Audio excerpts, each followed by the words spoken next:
ಮಾಡಿದ್ದಾರೆ.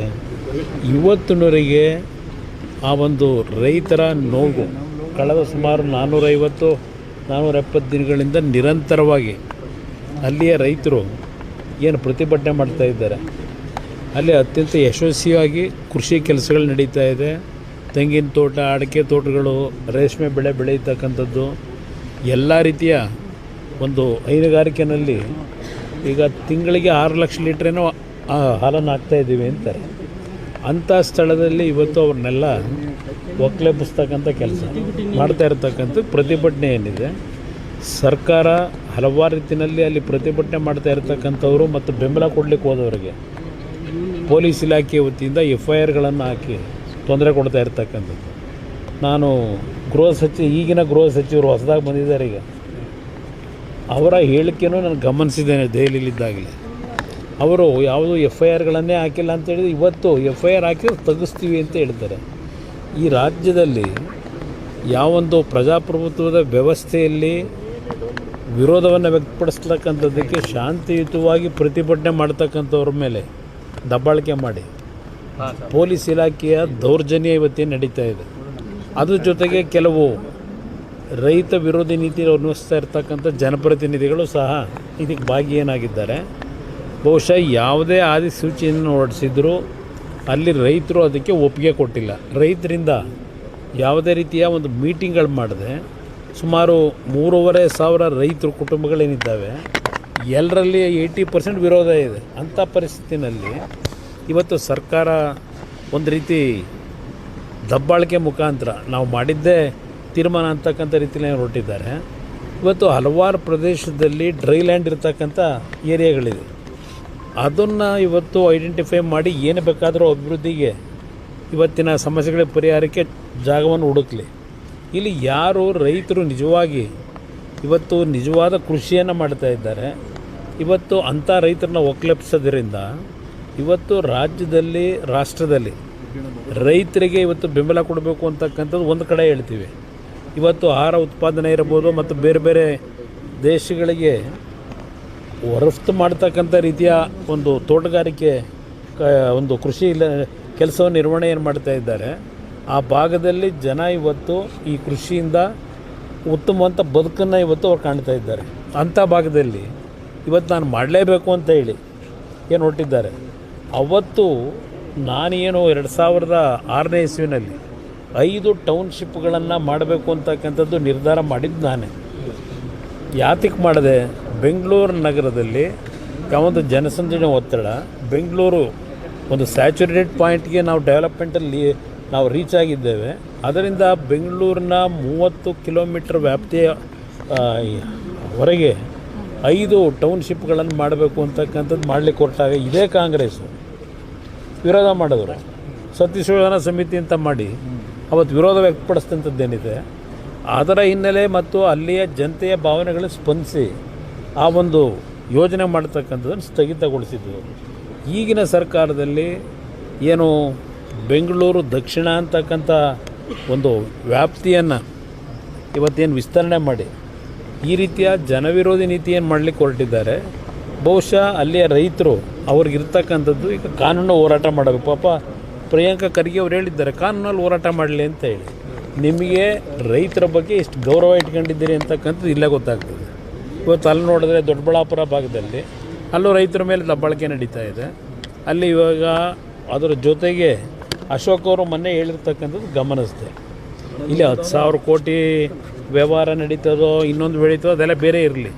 ಅಲ್ಲಿ ಇರ್ತಕ್ಕಂಥದ್ದು ಏನು ಸರ್ಕಾರದಲ್ಲೇ ತೀರ್ಮಾನ ಆಗಿರ್ತಕ್ಕಂಥದ್ದು 5% ಎಬೋವ್ ಬಂದರೆ ಯಾವುದೇ ಟೆಂಡರ್ಗಳನ್ನು ಅಕ್ಸೆಪ್ಟ್ ಮಾಡಬಾರ್ದು. ಇಲ್ಲಿ ಯಾವೊಂದು ಘನತ್ಯಾಜ್ಯ ವಿಲೇವಾರಿಗೆ ಏನು ನಡೀತಾ ಇದೆಯಲ್ಲ 30 ವರ್ಷಕ್ಕೋ 38 ವರ್ಷಕ್ಕೋ ಇದೆ. ನಾನು ಇನ್ನೂ ಅದರ ಬಗ್ಗೆ ಚರ್ಚೆ ಮಾಡಲಿಕ್ಕೆ ಹೋಗಿಲ್ಲ. 30 ವರ್ಷಕ್ಕೆ 38,000 ಕೋಟಿ ಇವತ್ತು ವೆಚ್ಚದಲ್ಲಿ ಒಂದು ಕಂಪ್ನಿ ಕೊಡಲಿಕ್ಕೆ ಹೊರಟಿದ್ದಾರೆ, ರಾಮ್ಕಿ ಕಂಪ್ನಿಗೆ. ಆ 38 ವರ್ಷದ ಜೊತೆಗೆ ಮತ್ತಿನ್ನೂ 35 ವರ್ಷ ಆಮೇಲೆ ಮತ್ತೆ ಮುಂದುವರಿಸ್ಬೋದು ಅಂತ ಹೇಳಿ. ಮುಂದಿನ ದಿನಗಳಿಗೆ ಏನಾಗ್ತದೆ, ಯಾವ್ಯಾವ ಟೆಕ್ನಾಲಜಿ ಬಂದಿರ್ತದೆ ಇದೆಲ್ಲ ನಮಗೇನು ಗೊತ್ತಿದೆ. ಹಲವಾರು ರೀತಿಯ ಟೆಕ್ನಾಲಜಿಗಳು ಇವತ್ತು ಬರ್ತಾಯಿದೆ. ಇವತ್ತು 38 ವರ್ಷಕ್ಕೆ ಕೊಡ್ತಕ್ಕಂಥ ಅವಶ್ಯಕತೆ ಏನಿದೆ? ಕೊಡ್ತಾ ಇರತಕ್ಕಂಥದ್ದು ಯಾವ ಆಧಾರದ ಮೇಲೆ ಕೊಡ್ತಾರೆ? ಫೈನಾನ್ಸ್ ಇಲಾಖೆಯಿಂದ ವಿರೋಧ ಇದೆ. ಆರ್ಥಿಕ ಇಲಾಖೆ ಅಧಿಕಾರಿಗಳು ವಿರೋಧ ವ್ಯಕ್ತಪಡಿಸಿದ್ದಾರೆ. ಅದು 19%, 18% ಎಬೋವ್ಗೆ. ಇವತ್ತು ಅದೇನೋ 21 ಪ್ಯಾಕೇಜೋ 22 ಪ್ಯಾಕೇಜೋ ಅದೆಲ್ಲ ಇದೆ. ಆಮೇಲೆ ಒಂದು ಸಲ ಮಾತಾಡೋಣ ಕೂತ್ಕೊಂಡು ನಿಧಾನಕ್ಕೆ. ಅದರಲ್ಲಿ ಒಂದು ಪ್ಯಾಕೇಜ್ ಬಿಟ್ಟರೆ ಇನ್ನು ಉಳಿದಿದ್ದೆಲ್ಲ 17-18% ಎಬೋವ್ ಇದೆ. ಅದರ ವಿರುದ್ಧ ನಾವು ತಕರಾರೆಲ್ಲ ತೆಗೆದಿರೋದು ವಿರೋಧ ಪಕ್ಷಗಳು.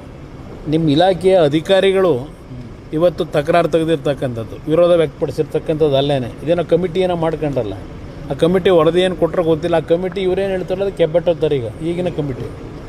ಏಕೆಂದರೆ ಎಲ್ಲರಿಗೂ ಬುಲ್ಡೋಸ್ ಮಾಡ್ತಕ್ಕಂಥ ವ್ಯಕ್ತಿ. ಅದರಿಂದ ಇದು ದೊಡ್ಡ ಒಂದು ಅನಾಹುತ ಬೆಂಗಳೂರು ನಗರದ ನಾಗರಿಕರ ಮೇಲೆ ಹೊರೆ ಆಗ್ತಕ್ಕಂಥದ್ದು ಇದೆ. ಅದರಲ್ಲಿ ಯಾವ ಸಂಶಯ ಇಲ್ಲ. ಅದು ನೋಡೋಣ, ಗೃಹಲಕ್ಷ್ಮಿದು ಈಗ ಅದೇನೋ ಒಂದು ಮೃತರಾಗಿದ್ದಾರೆ, ಅವರಿಗೆಲ್ಲ ಅವ್ರ ಅಕೌಂಟಲ್ಲಿ ದುಡ್ಡು ಹೋಗ್ತಿದೆ. ಇದೆಲ್ಲ ಹೊಸದಾಗಿ ಏನು ಶುರು ಮಾಡ್ಕೊಂಡವರು ಸುಮಾರು 2 ಲಕ್ಷ 4 ಲಕ್ಷ ಇವತ್ತು ಕಡಿತಗೊಳಿಸಬೇಕು ಅಂತ ಹೇಳಿ ಅದು ಏನೇನು ಮಾಡ್ತಾರೆ ನೋಡೋಣಂತೆ. ಸರ್, ಈಗ ಬಿಡದಿ ಕೌಂಟರ್ ಮಾಡೇ ಮಾಡ್ತೀನಿ ಅಂತ ಹೇಳ್ತಿದ್ರು CM ಅಂತ ಯಾವ ರೈತರು ಬರೋಕ್ಕೇಳಿ ಜೊತೆಲಿ ಹೋಗೋಣ.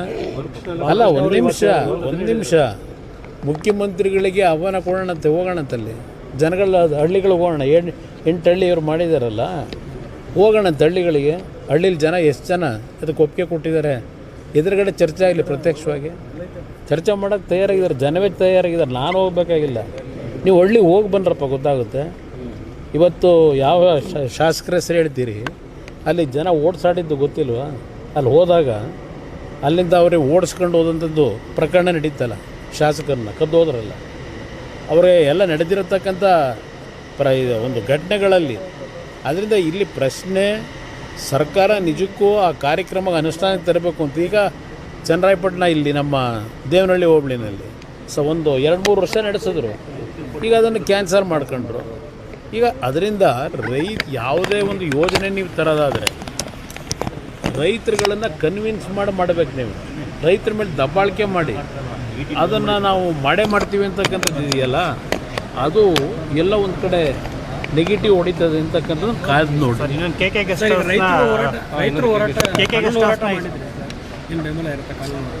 ಕಾನೂನು ಹೋರಾಟಕ್ಕೆ ನಾನೇ ಬೆಂಬಲ ಕೊಡ್ತೀನಿ, ಹೇಳಿದ್ದೀನಿ ಈಗಾಗಲೇ. ರೈತರಿಗೆ ಕಾನೂನು ವ್ಯಾಪ್ತಿನಲ್ಲಿ ನಾವೇನು ಹೋರಾಟ ಮಾಡಬೇಕಾಗುತ್ತೆ, ಅದು ನನ್ನ ಬೆಂಬಲ ಇದೆ ಅಂತಕ್ಕಂಥ ಹೇಳಿದ್ದೀನಿ. ಯಾಕೆಂದರೆ ಕಾನೂನಿನಲ್ಲೇ ಹೋರಾಟ ಮಾಡಬೇಕು ನಾವು, ಬೇರೆ ಇನ್ನೇನೋ ಮಾಡಲಿಕ್ಕಾಗೋದಿಲ್ಲ. ಸರ್, ಪಾರಂಪರಿಕ ಕಟ್ಟಡ ಕುಮಾರಕೃಪಾ ಗೆಸ್ಟ್ ಹೌಸು, ಈಗ ಅದನ್ನು ಮನೆ ಮಾಡ್ಕೊಳ್ಳೋದಕ್ಕೆ ಈಗಿನ ಮುಖ್ಯಮಂತ್ರಿ ಈಗ ಅದನ್ನು ಮನೆ ಮಾಡ್ಕೊಳ್ಳೋದಿರಲಿ.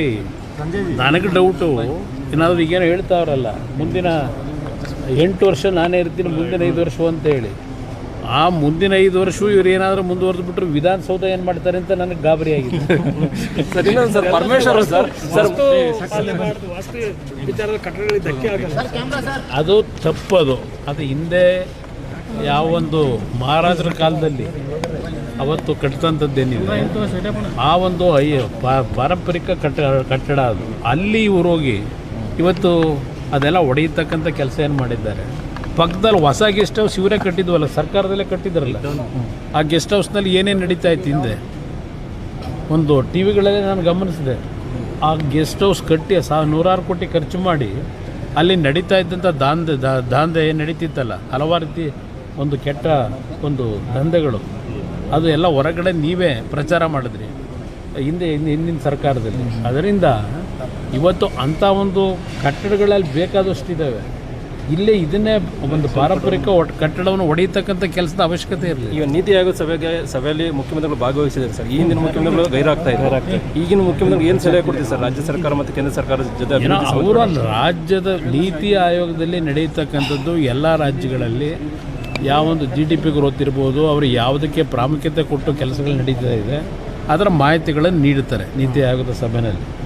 ಅದರಿಂದ ಇಲ್ಲಿ ನಮ್ಮ ಈಗಿನ ಮುಖ್ಯಮಂತ್ರಿಗಳು ಬಂದು ಭಾಗವಹಿಸಿದ್ದಾರೆ. ಬಹುಶಃ ಮೊದಲನೇ ಬಾರಿ ರಾಷ್ಟ್ರದ ಎಲ್ಲ ರಾಜ್ಯದ ಮುಖ್ಯಮಂತ್ರಿಗಳು ಭಾಗವಹಿಸಿರ್ತಕ್ಕಂಥದ್ದು ಇದೇ ಮೊದಲನೇ ಬಾರಿ. ಅಲ್ಲಿ ಅವರು ನಮ್ಮ ರಾಜ್ಯದ ಗೃಹಲಕ್ಷ್ಮಿ ಯೋಜನೆ, ಅದು ಗೃಹಲಕ್ಷ್ಮಿ ಮೇಲೆ 5 ಯೋಜನೆಗಳಿಂದ ಜನ ಸಂಪದ್ಭರಿತವಾಗಿ ಬದುಕ್ತಾ ಇದ್ದಾರೆ, ತುಂಬ ಚೆನ್ನಾಗಿ ಮಾಡಿದ್ದೇವೆ ಅದನ್ನು ಕೆಲವರು ಹೇಳಿದ್ದಾರೆ ಅಷ್ಟೇ. ಬೇರೆ ಇನ್ನೇನು ಅದು ಏನಿಲ್ಲ. ಪರಮೇಶ್ವರ್ 3 ಬಾರಿ ನನಗೆ ಮುಖ್ಯಮಂತ್ರಿ ಸ್ಥಾನ ಕೈ ತಪ್ಪಿತು ಅಂತ, ನೀವಿದ್ದಾಗಲೂ ಕೂಡ ಕೈ ತಪ್ಪು ಅಂತ ಹೇಳಿದ್ದಾರೆ. ಕೈ ತಪ್ಪಿದ್ದಕ್ಕೆ ಯಾರು ಕಾರಣ? ಕಾಂಗ್ರೆಸ್ ಪಕ್ಷ ಕಾರಣ. ಕಾಂಗ್ರೆಸ್ನವ್ರ ಜೊತೆ ಚರ್ಚೆ ಮಾಡ್ಕೋಬೇಕು ಅವರು ಹೇಗೆ ನೀವಿದ್ದಾಗಲೂ ಕೂಡ ಕೈ ತಪ್ಪಂತ ಸರ್ ನಾನಿದ್ದಾಗ ಏನು ಹೆಚ್ಚಿನ ವಿಡಿಯೋಗಳಿಗೆ ಪ್ರತಿಧ್ವನಿ ಯೂಟ್ಯೂಬ್ ಚಾನೆಲ್ ಸಬ್ಸ್ಕ್ರೈಬ್ ಮಾಡಿ, ಬೆಲ್ ಐಕಾನ್ ಕ್ಲಿಕ್ ಮಾಡಿ.